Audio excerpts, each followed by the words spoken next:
नमस्कार, मैं इंद्रजीत यादव, सहायक आचार्य हिंदी, राजकीय महाविद्यालय बहरोड। आज बीए पाठ तृतीय वर्ष के स्नातक तृतीय वर्ष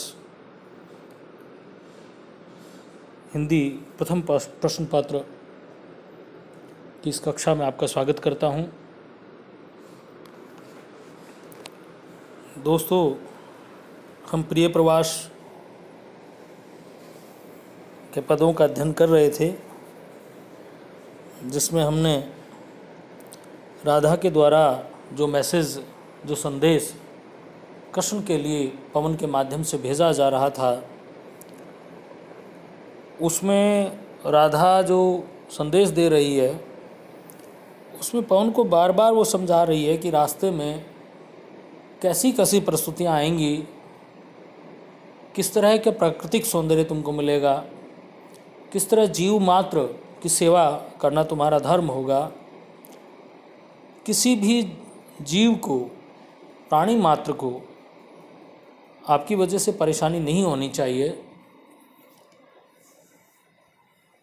तो राधा करणीय और अकरणीय कार्यों के बारे में पवन को संदेश दे रही है, समझा रही है, प्रबोध रही है कि जाना मथुरा है, लेकिन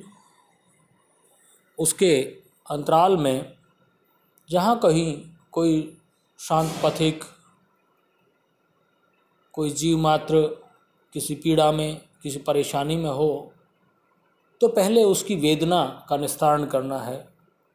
मेरी वेदना का संदेश उसके बाद भगवान श्री कृष्ण तक पहुंचाना है। अर्थात दूसरे शब्दों में कहें कि राधा जो है यहाँ एक समाज सेवी या विश्व बंधुत्व की भावना या मानवतावादी दृष्टिकोण को लिए हुए है, मानवतावाद को धारण किए हुए है। मैं नहीं, आप, कि मेरी जो पीड़ा है वो द्वितीय स्थान पर है। पहले आम जन की पीड़ा, आम आदमी की पीड़ा है। सबसे पहले जीव मात्र की पीड़ा का निवारण करना है, और फिर आगे तुमको उस संदेश को लेकर मेरे प्रियतम कृष्ण तक पहुंचना है। इसी क्रम में राधा पवन को समझाती हुई कहती है कि तेरे जैसी मृदु पवन से सर्वथा शांति कामी, कोई रोगी पथिक पथ में जो पड़ा हो कहीं, तो मेरी सारी दुखमय दशा भूल उत्कंठ होके खोना सारा कलुष उसका शांति सर्वांग होना। कि यहाँ बता रही है पवन कि तुम, पवन की प्रकृति क्या है। सर्वप्रथम पवन को उसकी प्रकृति, कि पवन की प्रकृति है शीतलता प्रदान करना, कोमल होना, आम जीव जंतु या प्राणी मात्र के दुख का शमन करने वाली पवन होती है। और फिर प्रबोधती हुई कहती है कि यदि कोई पीड़ित व्यक्ति दिखाई दे, कोई दुखी रोगी व्यक्ति मिले, तो उसकी पीड़ा का हरण, मेरी पीड़ा को, मेरे दुख को दूर रखते हुए या ध्यान से हटाकर सबसे पहले उसकी पीड़ा का समापन होना चाहिए, उसकी पीड़ा का निराकरण होना चाहिए, उसकी पीड़ा का शमन होना चाहिए, और फिर तुम आगे बढ़ना। यानी कि उस समय राधा कह रही है कि उस समय विशेष में जब कोई पीड़ित व्यक्ति दिखाई दे, कोई दुखी व्यक्ति दिखाई दे, तो मेरी पीड़ा को भूल जाना, उसकी पीड़ा का निवारण करना पहले तुम्हारी ड्यूटी है। और खोना सारा कलुष उसका शांति सर्वांग होना, कि उसके प्रत्येक अंग में शीतलता व्याप्त करना, ये तुम्हारी ड्यूटी है। अर्थात राधा यहाँ इस पद में अपनी वेदना से बड़ी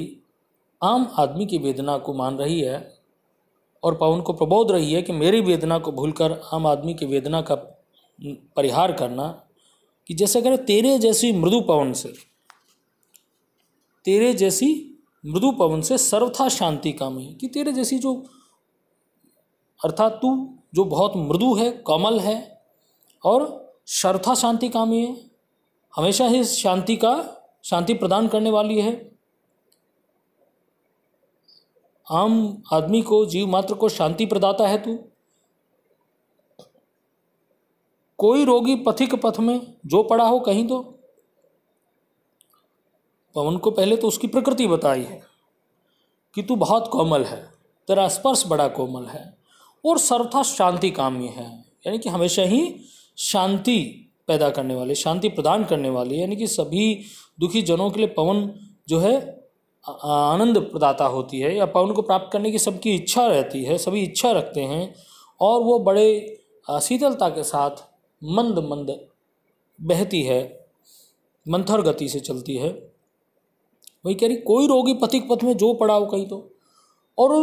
मथुरा के रास्ते में जाते समय यदि कोई दुखी या पीड़ित व्यक्ति मिले,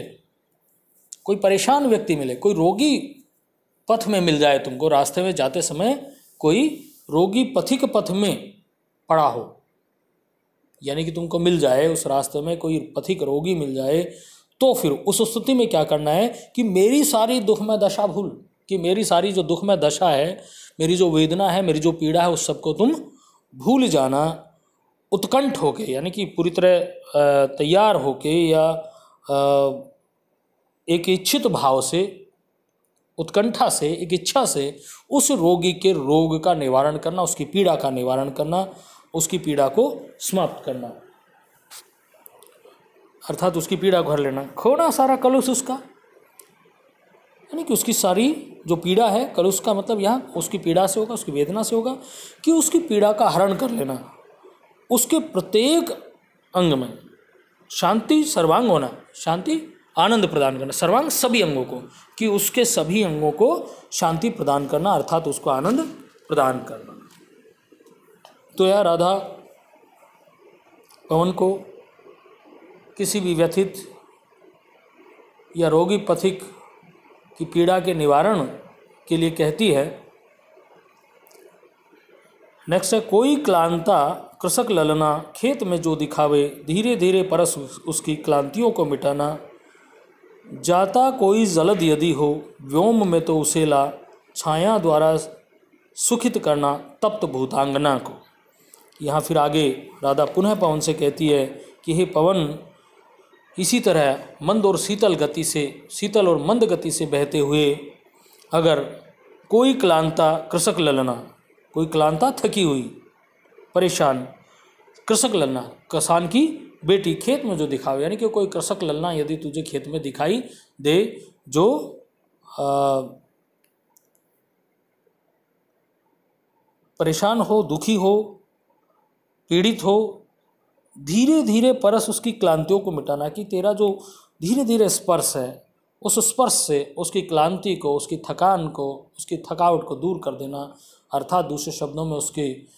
जो श्रमित बिंदु हैं या जो श्रम बिंदु हैं, पसीने के जो है, उसको तुम धीरे धीरे स्पर्श से समाप्त कर देना। जाता कोई जलद यदि हो, व्योम में तो उसे ला, छाया द्वारा मुखित करना तप्त भूतांगना को। और उसी समय यदि उस चिलचिलाती धूप में के बीच भी यदि कोई आकाश में जलद दिखाई दे, कोई बादल दिखाई दे, तो उसे लाकर, जाता कोई जलद यदि हो व्योम में, तो आकाश में यदि कोई बादल जा रहा हो, जलद का मतलब बादल, व्योम का मतलब आकाश है, हो, तो उसे ला, छाया द्वारा मुखित करना तप्त भूतांगना को,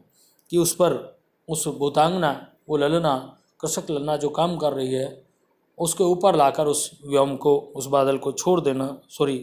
जलद को छोड़ देना, व्योम का मतलब आकाश होता, माफी चाहूँगा, छाया द्वारा मुखित करना, कि उस पर छाया कर देना जिससे वो आनंदित हो जाए, तप्त भूतांगना को। तप्त भूतांगना का मतलब जो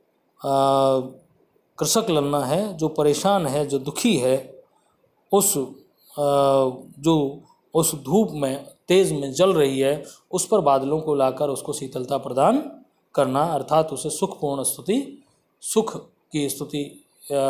की प्राप्ति उस ललना को ऐसी स्थिति तुम बना देना। तो यहाँ जो पवन को राधा संदेश कर रही है, दे रही है, कि तुम रास्ते में कोई भी शांत क्लांत पथिक या कृषक लगना दिखाई दे तो उसकी क्लांतियों को पहले मिटाना और उसके बाद आगे भगवान श्री कृष्ण के पास, मेरे प्रियतम के पास मेरा संदेश लेकर जाना। आज की कक्षा में इतना ही। धन्यवाद। कल फिर मिलते हैं।